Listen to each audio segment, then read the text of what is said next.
Hey pet parents, so I've gotten a lot of questions about nails lately. It is a good idea, of course, to stay on top of getting your dog's nails trimmed as much as possible. But in regards to you guys doing it at home, so if anything, it is good to trim anything off of them. So even if you're just cutting off the little tip, it's better than nothing and better to be safe than sorry. So good idea to give us a call, especially if they're on the longer side. So this dog, for example, her nails are fairly long. Could be because she's a senior, could be because she's a rescue.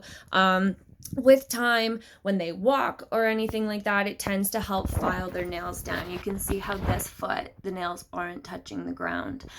So nails can be clear, black, foggy, and all of them have a vein or a quick in the middle. And if we cut too much off, or even at home, then you can get a bit of a bleed. And as the nail grows with time, the quick grows as well. So with this dog's nails being on the longer side, I can't just hack them up here because that pink stuff there is the quick, and I would cut that and we'd have a heavy bleed. It could be a vet visit for the cauterizing.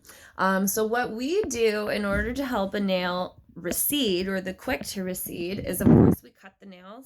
If you guys are cutting at home and you have a pair like this, move this little plate guy out of the way. And why we do that is because this is saying that if you put the nail in here, then you cut.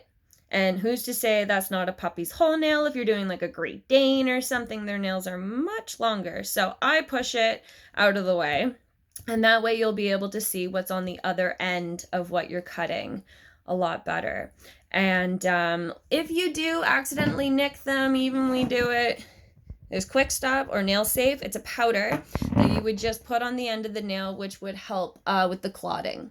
And we do use the nail file for any little detailing, like maybe the nails curling around. It just helps us get close to the pad because you can only cut so much with them having their paw or their pad underneath.